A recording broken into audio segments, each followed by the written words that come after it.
The last exercise offers you a measure of personal healing and closure. To begin, start by remembering a personal racial incident from your past, when you were disrespected or denied an opportunity, or when you hurt or marginalized someone. And some take a different approach, remembering a racial incident when you were empowered and supported. Then you'll write your personal reconciliation statement. It's not something to say to those involved.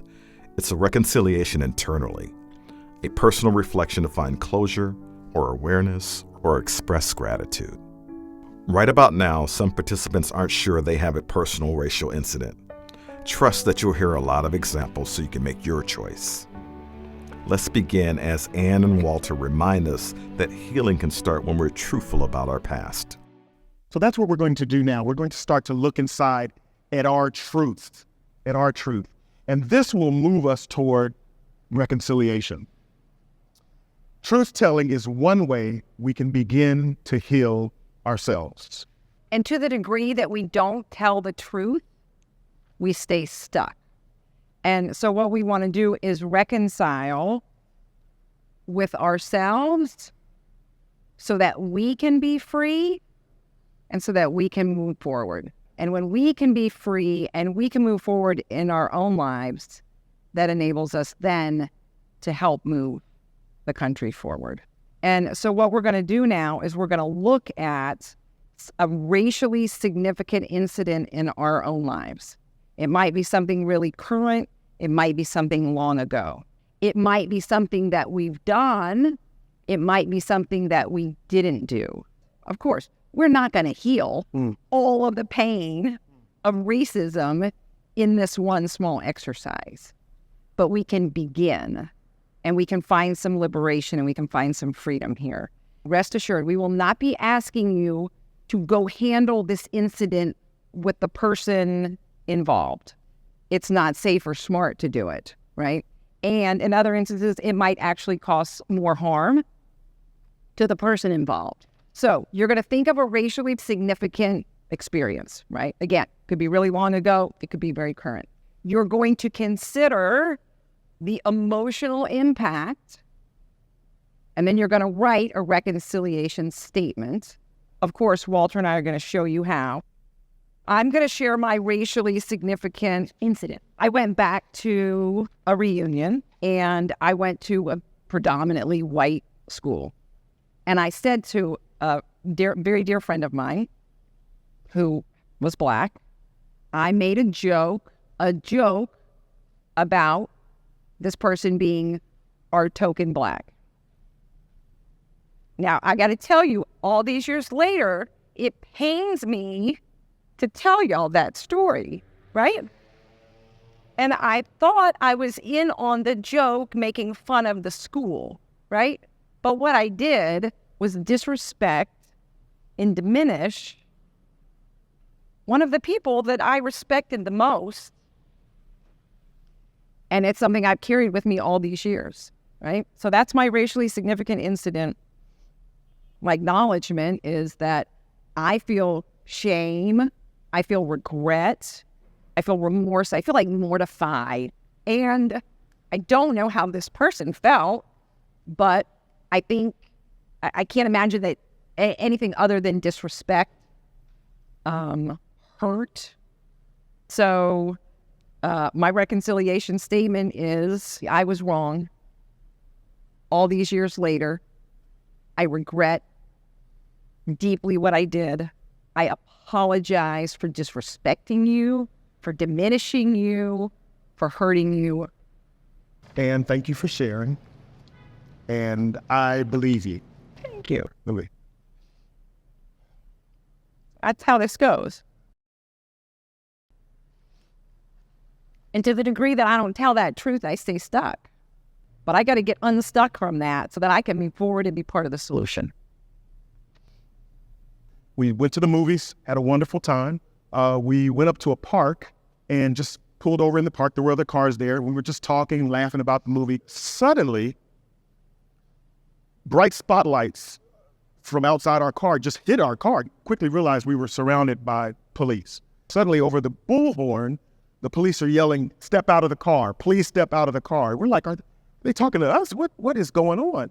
And before we could even make sense of it, the car doors were yanked open. I was grabbed, he was grabbed, and we were pulled out of this car. I was slung around, spread eagle over the car, over the hood of the car with my friend and the policeman, white policeman. There may have been 8 of them, 10 of them. He's holding me down. And I say, "Sir, what's going on? What have we done?" The white policeman pulled out his blackjack and he put it on my back up under my chin and said, "Don't talk back to me, boy." That's a boy. I'm a young college student. My father calls me boy. I don't want anybody else calling me boy. And I remember looking at my friend. He has tears coming out of his eyes. I have tears coming out of my eyes. Young women in the car are crying. And I remember my father telling me, "Cooperate with the police. Don't talk back if you ever find yourself in trouble." And I'm biting my tongue, humiliated. I have never been so humiliated in my life. And I'm fighting not to swing. After some time, it felt like hours. I'm sure it was 2 or 3 minutes. You know, they patted us down. They took our wallets. They came back. He gives me our wallet. "You match the description." They got in their cars and they left. That was it. That's all they said. "You match the description. Have a good night." And they left us there with a different view of police. But for me, a different view of white men in the South after things I had gone through. Acknowledging the emotional impact on me for years after that. I didn't just have anger toward police. I had anger toward white men, white people. I'd look at white people and just not trust them. Dear white Alabama policeman, it's not fair that I have had to hold on to pain and hate. Hate. I hate you. It's part of my reconciliation statement. I hate you. But I want you to know I'm moving on. I'll never forget what you did. I'm choosing not to hate so I can be free of hate. That's where I'm going to end for right now. I'm going to stop right there. This is hard. Thank you, Walter. Thank you. I believe you. Thank you. Not easy. Thank you for listening to that. I'll add this. It doesn't have to be as profound. It doesn't have to be as earth-shattering as what you just heard. In this moment, I would say we're exploring the idea of reconciliation. So choose something that you're comfortable sharing with another person in the moment. So here are some examples. You'll start with, "Dear so-and-so, here's what I felt. I never thanked you. I forgive you. I forgive myself. I apologize to you. I want to acknowledge I'm relieved." That. And I don't know why as humans we need to be witnessed. And yet there's something very powerful in me sharing it here with y'all publicly. There's something very powerful about Walter saying, "I believe you." And it feels very powerful to receive Walter's experience and help hold that. Let's get into our groups. The exercise begins by choosing your personal race-related incident.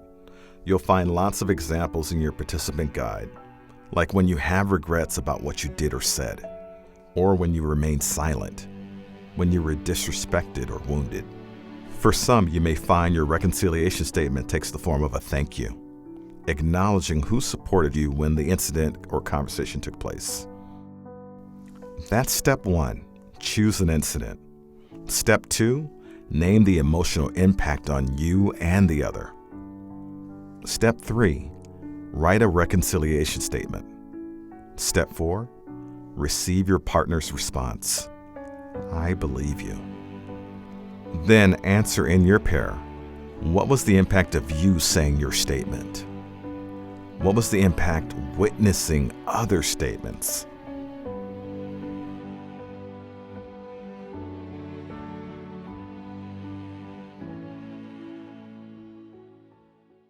In video 16, here's your last exercise.